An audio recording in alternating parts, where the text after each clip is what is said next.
Bienvenidas y bienvenidos hoy a la sesión de Color Club.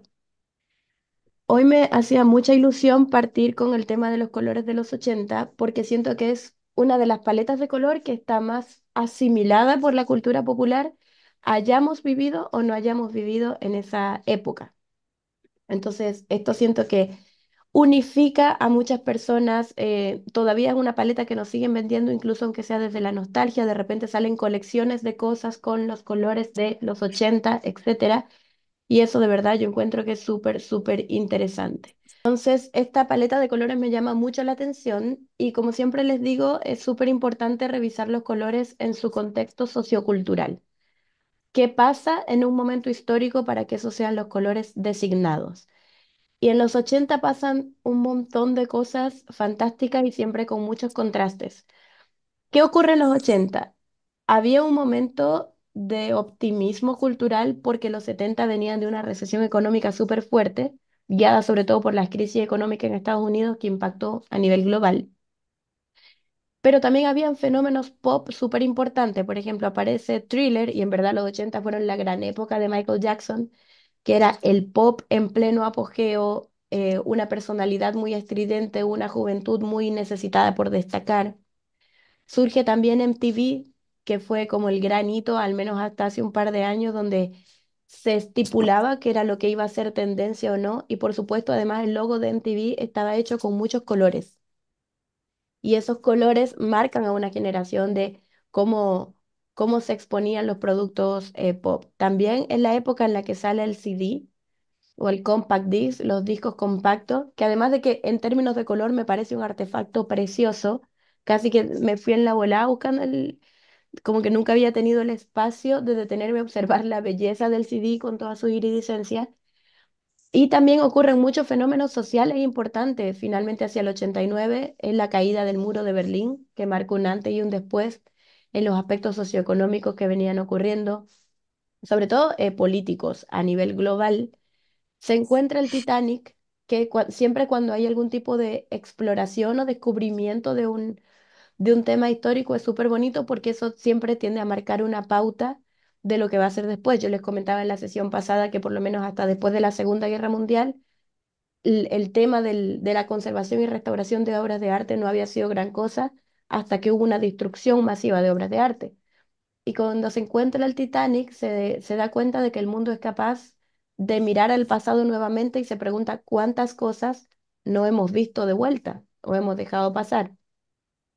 Se casa la princesa Diana, que bueno, Diana es como transversal en toda una generación. Yo creo que incluso hoy sigue siendo el ideal o el prototipo de la belleza, de la princesa, de lo que con muchas crecimos viendo como el rol a seguir.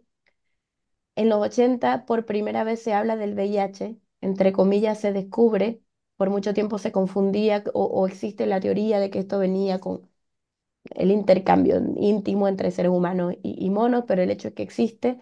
Y en esta misma época, en los 80 primero se descubre el VIH y poquititos años después se descubre que el cantante de Queen, Freddie Mercury, lo tiene y se crea el Live Aid, que es la primera gran revolución, o sea, una reunión musical en torno a un tema de problemática social que además era muy sesgado, pero paradójicamente, si no me equivoco, en el año 83, según lo que investigué, 83, en Estados Unidos por primera vez se desestima la homosexualidad como enfermedad mental. Entonces, parece algo muy, en verdad es bastante reciente. Siempre digo, en relación a la historia de la humanidad, hace nada, que dijeron los gays no son enfermos. Y este tipo de pautas son súper importantes porque tenemos una época colorida, positiva, con muchos cambios socioculturales, políticos, y estos hechos igual iban marcando una diferencia de lo que se Sara, gestaba. ¿Sí? hola primero que todo a todas. Hola, No, Pau. no podía saludar antes, no sé qué le pasaba a mi micrófono. Ujú, En cuanto a lo de el homosexualismo, ujú. eh, sale del DMS-4 o DMS-3, que es el libro de la Sociedad Psiquiátrica, Ya, donde están todas las patologías mentales, ya. ¿ya? Y bueno, estaba obviamente el homosexualismo catalogado como un trastorno mental. Ujú, de personalidad. Y, y sale de ese libro y por eso ya deja de ser considerado como un trastorno o una enfermedad que se podía curar y que en el fondo casi yo elegí hacerlo y todo eso. Eso. Qué, qué fascinante, no tenía idea. Y es súper bueno eso que estáis comentando, porque claro, ya no es una enfermedad mental, pero por mucho tiempo igual se seguía viendo como el que, entre comillas, lo elige, como si fuese algo que se elige y no con lo que se es nomás, es inmoral. De hecho, una vez conversaba con mi pareja que incluso hoy día se sigue utilizando el tema degenerado como insulto, o sea, sin género, como que toda esa relación sociocultural sigue igual bien presente. Qué interesante ese dato que me comentas. Y bueno, Ujú. eso también da cuenta de cómo la relación que tenemos con la salud mental hasta el día de hoy, recién en los 80 se empiezan a expedir recetas con Prozac o con Prozac, dependiendo de cómo se le pronuncie. Yo por mucho tiempo consumí Prozac, no sé cuál, muchas personas pues, se identificarán conmigo. Y es bastante reciente también porque los 60 recién 20 años antes, la salud mental era tratada de una forma totalmente distinta. O sea, una mujer con un mínimo atisbo de depresión se le aplicaba lobotomía. Entonces, este tipo de cosas parecen pequeños detalles, pero en verdad son grandes significaciones y no es extraño que los 80 fuesen tan coloridos, considerando todo este contexto de cosas que venían ocurriendo. También, si pensamos en los colores de los 80, inmediatamente uno piensa en colores vibrantes, en colores neón, en colores flúor. Y eso tiene mucho que ver con la llegada de un cine muy específico, unas historias muy específicas, como lo eran Blade Runner o Tron. Primero porque las tecnologías que existían permitían generar estas historias futuristas donde se utilizaban muchos luces, muchos colores y era parte de la estética. Y también hay algo muy interesante que ocurre con el cine y que yo siempre lo conversé una vez con un amigo que es sociólogo, muy inteligente psicólogo, y en el fondo que el cine siempre responde a lo que la humanidad no tiene. Por ejemplo, a principios de cuando empieza el cine hacia los años 40 50 estaba todo el tema de la ciencia ficción. Los aliens, esas películas como en cine negro con Alien o con el monstruo que camina, que se nota que tiene un disfraz puesto. Pero después la ciencia ya no era tema y eso en los 80 entonces empezamos a pensar en el futurismo. Empezaba a haber tecnología, pero la humanidad se planteaba, ¿y cómo va a ser eso en el futuro? Y surgen fenómenos como este o incluso como Volver al Futuro, que siempre un paso más allá. Incluso en años recientes, cuando ya estamos en una era relativamente avanzada en términos tecnológicos, se pusieron muy de moda las películas de magia. Entonces, en el fondo, ¿qué me ofrece el cine? Siempre es la respuesta estética a lo que culturalmente todavía no alcanzo o no tengo. Entonces, Harry Potter, Narnia, todo eso fue la magia. Y en última instancia también que hubo como un resurgimiento de la lectura. La lectura ha sido un fenómeno que se ha hecho viral en tendencias como TikTok e Instagram. Entonces ahora hay muchas películas de libros. Siempre es la contrarrespuesta. Si está el libro, entonces te ofrezco esto.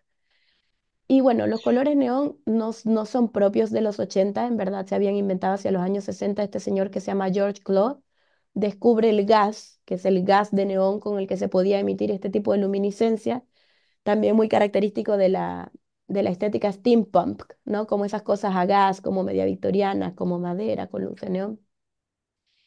Pero ya se venía instaurando como parte de la cultura popular. Tenemos obras como las de Andy Warhol. Andy Warhol es uno de los primeros artistas slash pintores que hacía también otras cosas como serigrafía o pinturas, entre comillas, obras bidimensionales con colores neón, como esta obra de una vaca que se llama Vaca. Y había un sentimiento de esperanza general porque había una economía en auge, se había acabado la guerra de Vietnam, había un enfoque en la juventud porque fue una época en la que había mucha población adolescente, mucha gente había dado a luz a finales de los 60 y en los 80 esos chicos ya eran adolescentes. Entonces hay un enfoque, un cambio más optimista. Como les digo, en el arte lo vemos mucho. Joseph Kosuth, que es uno de los grandes exponentes del arte contemporáneo, creaba estas obras de arte que en el fondo eran palabras u oraciones hechas con letras neón, como esta que se llama neón, está hecha con neón, dice neón. O esta otra que dice 5 palabras en verde, pero el atractivo era que estaba construido desde esta tecnología. Y también, como les digo, recordemos el fenómeno MTV y lo que se nos empieza a presentar en la televisión lo hace tendencia. Ustedes buscan fotografías de Madonna y de Michael Jackson, que era como la Taylor Swift y no sé quién es el cantante. Y el Bad Bunny, no, ay, no, qué horrible, qué horrible comparar a Bad Bunny con Michael Jackson. Pero los cantantes tendencias de una época usaban mucho, o bien usaban esa ropa, y la cultura popular nos decía que estos eran los colores tendencia, o parte de la escenografía con la que se nos presentaban siempre estaban bañados con estas luces verde neón, flúor, amarillo, etcétera.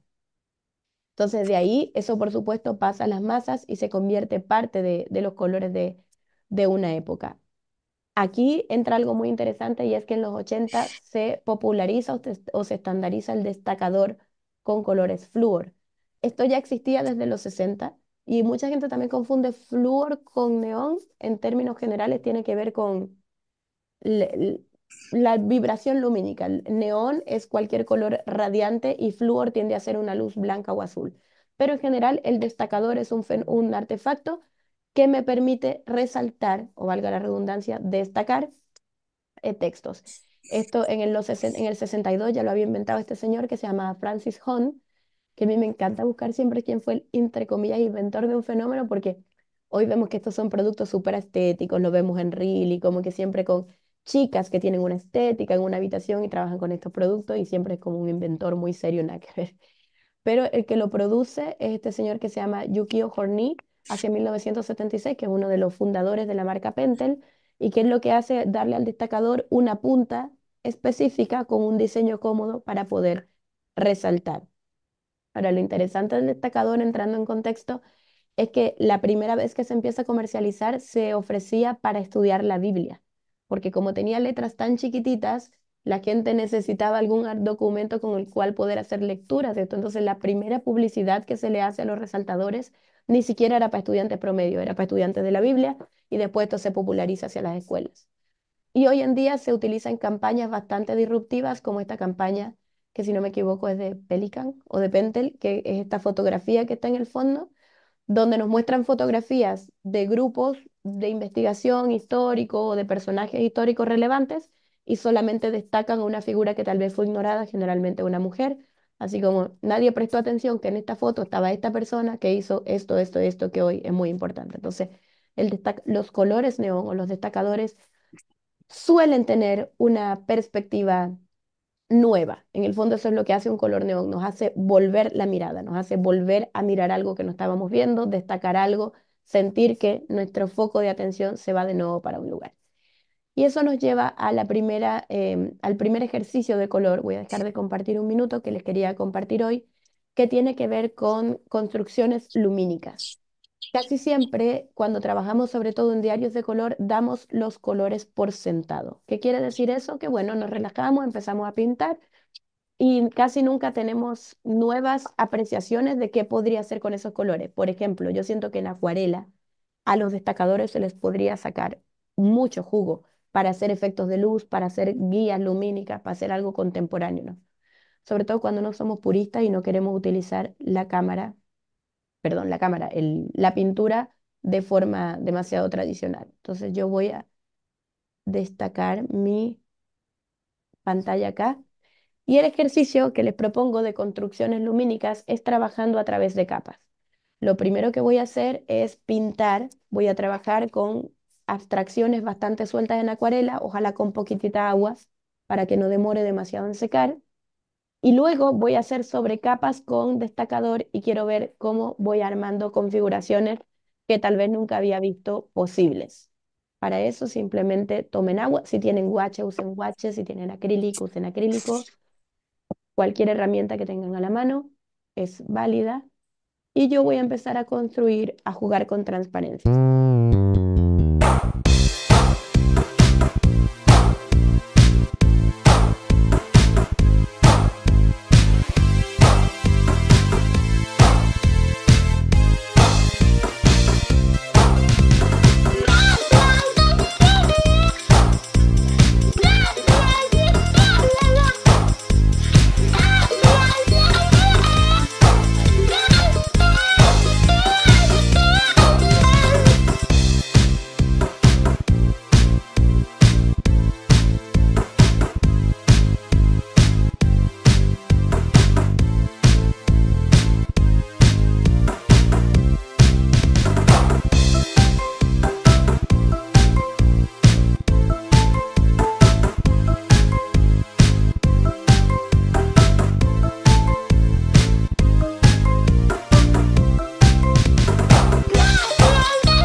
Miren, lo que voy a hacer ahora es que ya vieron que hice acá distintas construcciones con distintas transparencias y donde ya se hayan secado las áreas, y esto es lo que yo creo que es súper rico, comenzar a jugar, sobre todo con técnicas transparentes como la acuarela, es empezar a trabajar con destacador sobre esos colores y ver cómo se empiezan a generar distintas interacciones de color.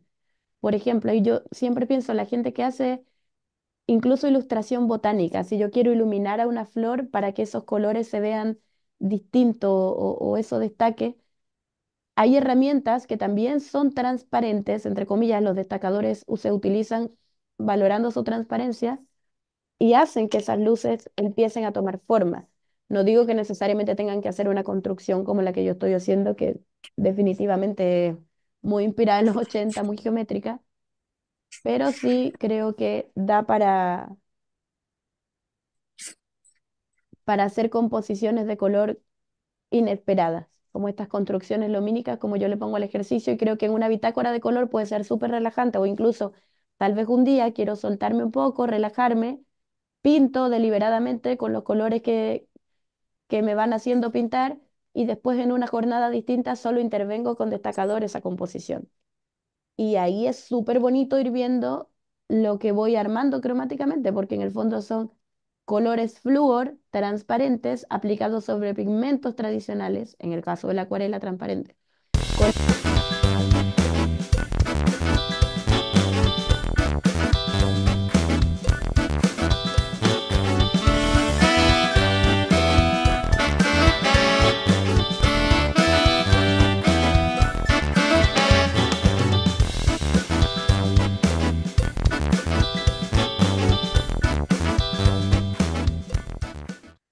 Voy a volverles a compartir la pantalla, pueden seguir trabajando mientras avanzo o detenerlo y después, cuando termine la clase, avanzar en ese ejercicio. Pero algo que también ocurre con los 80, yo partí hablando con los colores neón porque es lo primero a lo que nos lleva la imaginación, o no la imaginación, el recuerdo, es que mucha gente dice, pero es que los 80 no eran neón. Yo recuerdo los 80 con colores, tonos café, naranja, como con ese color de la nostalgia. La mayoría de las fotografías, por el tipo de film con el que se hacía el rollo, perdón, capturaba las imágenes con esa especie de filtro. También ocurre mucho, no sé si vieron, salieron artículos incluso, debates en foros como Reddit, en memes, que la gente decía que Stranger Things vendía a los 80 como una cuestión súper colorida que en el fondo no es. Decían, los 80 no son como los venden ahí, no todo era tan colorido. Y el tema es que si bien existían estos colores y existía el fenómeno de MTV y estaba de moda el neón, hay algo que ocurre con las épocas, con cualquier época, incluso con esta, con todas, y es que siempre la tendencia de una época se aprecia en los últimos 5 años de esa época. Que, por ejemplo, los 80, los principios de los 80 se parecían mucho a los 70 y los principios de los 70 siempre se parecen mucho a los 60. Y en ese sentido, recordemos que los 70 igual fueron una época agreste. O sea, estuvieron los 60 con el Flower Power, la revolución contra la guerra, y luego llegan los 70 y ocurrieron muchas cosas, entre comillas, negativas, ¿no? O sea, fallece, o no entre comillas, fallece Elvis, se separan los Beatles, New York, que estaba en un apogeo social bien distinto, por primera vez se televisan casos súper fuertes a nivel internacional, como el caso de Ted Bundy, ¿no? Como un asesino en serie televisado. Y la economía fue terrible en los 70, por eso cuando en los 80 despunta, en el caso de Estados Unidos con Reagan, que también eso afecta positivamente a Latinoamérica por muchos cambios que se hicieron, pues el 80 estalla una suerte de alegría. Pero lo residual de los 70, y estos son colores de los 70, eran también colores bien agrestes, como les digo, pálidos. Había ahí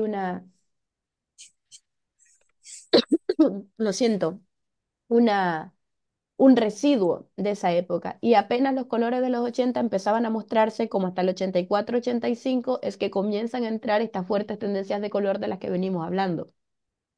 Se perciben muchas cosas, por ejemplo, esta es una escena de Volver al Futuro. Si ustedes miran el fondo, la ropa que tienen, todo tiene esa paleta de color medio agreste y está ahí él sosteniendo el artefacto con esa presencia neón. O incluso en Stranger Things también se pueden ver, hay muchas escenografías en las que en verdad ese pop de color aparece tal vez en la ropa o con las luminiscencias. Había muchas cosas ocurriendo en los 80, se crea por ejemplo la película Roger Rabbit, no sé si la han visto o esto es muy vintage, pero que era este personaje y está intervenida la película con monitos animados, con caricaturas que tienen unos colores planos, vibrantes, o películas de terror que jugaban con los efectos de color neón como Inferno, que es una película de terror, pero en términos de colorimetría tienes todo el tiempo estallando gamas cromáticas súper ochenteras. Entonces, eso me parece interesante mencionarlo porque si bien hablamos primero de colores neón que destacan y todo, también había una relación con esa paleta media maderada, media naranja, media residual de los 70. Y ahí se me ocurrió una forma de llevarlo al diario de color súper bonita, que es esperar, trabajar con colores esperados y colores inesperados, así como esta suerte de colores de neón estallan en los 80. Para eso, este es un ejercicio muy, pero muy sencillo que a mí me parece súper útil en términos de bitácora, porque lo pueden llevar a casi cualquier cosa cuando estén trabajando en su bitácora que tiene que ver con exploración. Y es jugar a mezclar colores que yo no esperaría integrar juntos, pero que pueden funcionar muy bien. ¿Qué quiere decir eso?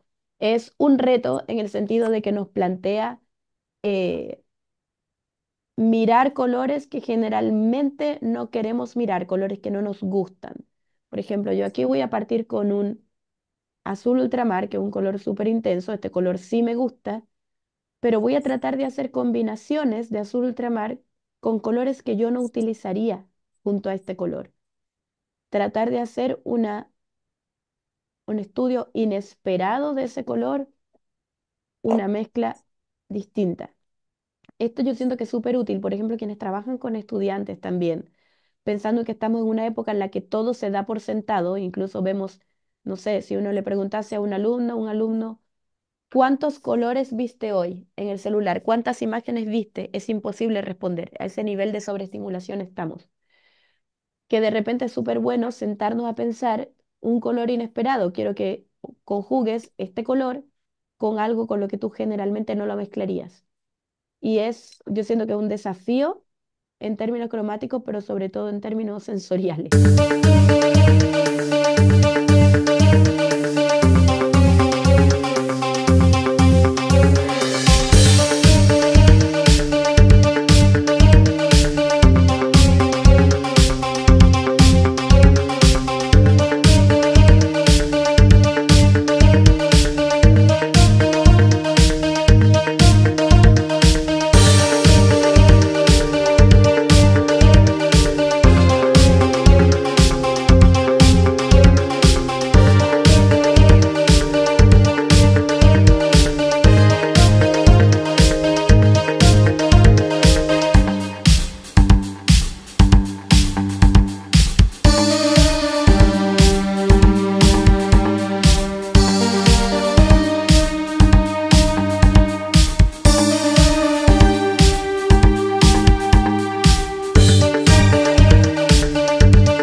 Siempre después pueden continuar ese tipo de ejercicios post clase o mientras les voy mostrando también la presentación.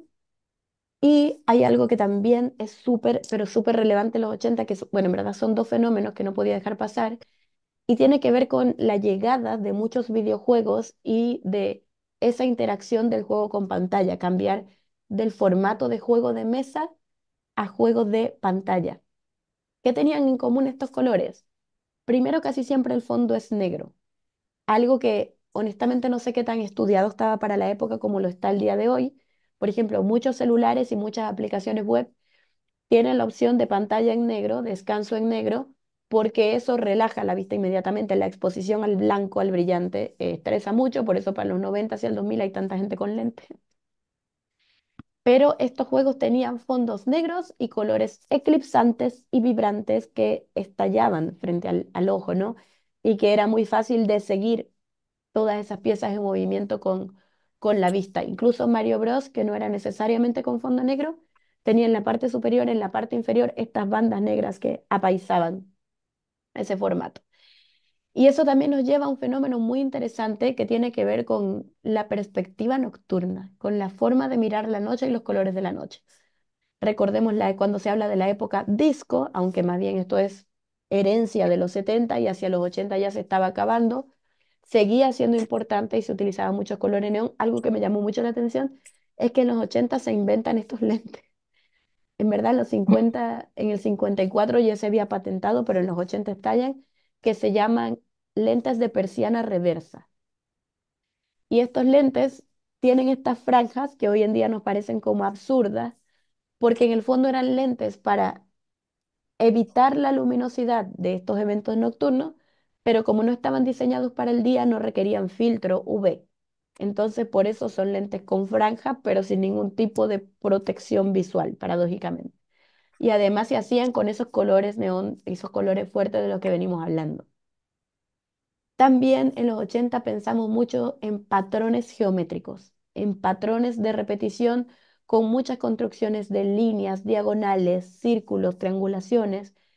Es bastante interesante esto y tiene un poco herencia de estos fenómenos que venían ocurriendo, de los dispositivos digitales, como por ejemplo el Tetris, que mostraban este montón de figuras y que ya se hacían parte de cómo se tenía que ver o cómo se alimentaba o se distraía esa generación, ¿no? Con lo que consumía visualmente. Y se populariza, también se estandariza en patrones de la ropa, de lo que se usaba en el día a día. Entonces teníamos todos estos triángulos, círculos, líneas, colores.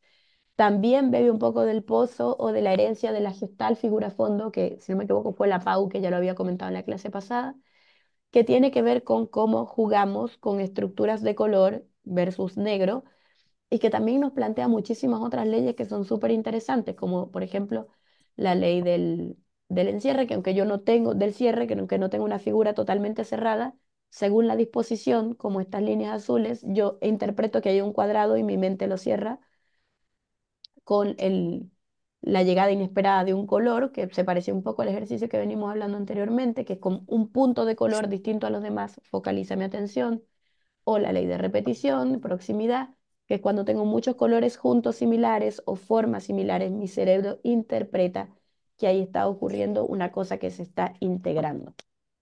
Y para eso se me ocurría pensar en colores contra noche. ¿Y qué puede ser en una bitácora de colores contra noche? Esto de verdad me hacía mucha ilusión plantearle este ejercicio porque tiene que ver con jugar con contrastes de forma absolutamente espontánea e inesperada, pero sabiendo que va a haber un resultado final. ¿Qué voy a hacer a continuación?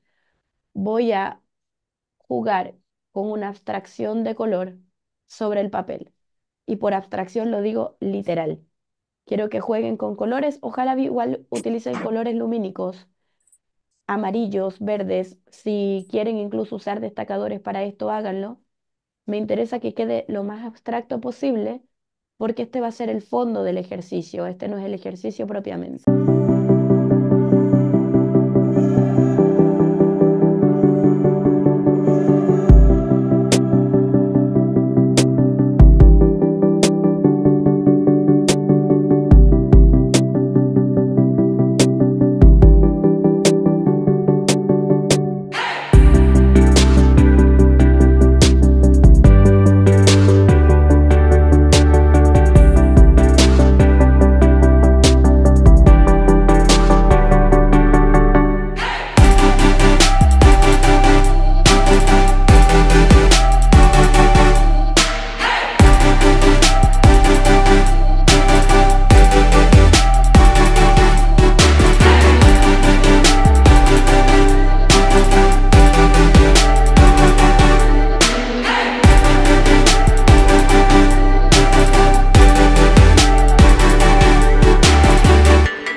necesito que eso seque, sí, que esté totalmente seco.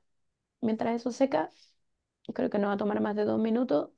Voy a trabajar en mi construcción neón. Entonces, mi hoja ya está casi, casi seca y tiene unas áreas húmedas, pero ya están por acabarse. Y yo les pedí que tuvieran a la mano Aquí. tinta, plumón, acuarela negro, marcador negro, tinta negra. En este caso, yo voy a utilizar guache. Guache es empezar a trabajar dejando esos colores como fondo, pensando en eso, en esas imágenes que les mostraba, en esos fondos negros de videojuego, tal vez conseguir figuras de repetición que son interesantes. Entonces con el watch voy a ir cercando las áreas mis áreas de color favorito del ejercicio.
Intuitivos, la segunda clase trabajamos con configuraciones de armonía y melodías.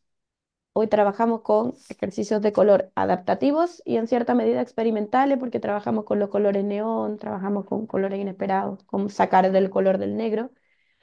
Mi objetivo para la última clase de este ciclo, porque después viene el otro que si quieren seguir uniéndose, pues como les dije, tienen ese derecho, es que trabajemos, que tengan en lo posible a la mano los ejercicios que hayan hecho, los que tengan a la mano y trabajemos con cómo establecer paletas de color en el fondo. Cómo saco la equivalencia correcta de un color con su tono y con su matiz. La próxima clase va a ser ligeramente técnica. Entonces les pido que por favor no se vayan a aburrir. Pero me parece bonito porque es cómo utilizar un método, si se quiere, más asertivo en términos de estudio para lo que hacemos de forma intuitiva, que es una herramienta súper necesaria, como llevo una bitácora con los métodos esenciales para jugar con los colores que ya supe realizar, ¿ya? Como siempre, esta clase va a estar subida. Como les comenté, esta la quiero dejar como una clase libre en YouTube para que la gente tenga una idea de qué es lo que hacemos en esta Color Club. Yo lo voy a editar. Vamos a salir todos muy bien, Tania, no te preocupes. Y nos vemos el próximo fin de semana. Gracias por unirse. Gracias a las personas que están viendo también esto grabado, como siempre. Y nada, estamos al habla, ¿vale? Cualquier cosa, envíenme los resultados por Instagram, que saben que me encanta. Sobre Sí, todo Tania, amo que Tania es como súper fiel así, mandándome los ejercicios que sí, hace me porque encanta. es rico ver que hay compromiso, así que bacán. Y nos vemos. Nos Chao. vemos, linda Chao, Sara, semana. que estés Igual bien, nos vemos ustedes, el que estén bien. sábado. Que estés Chao. bien, chica, chao. Chau.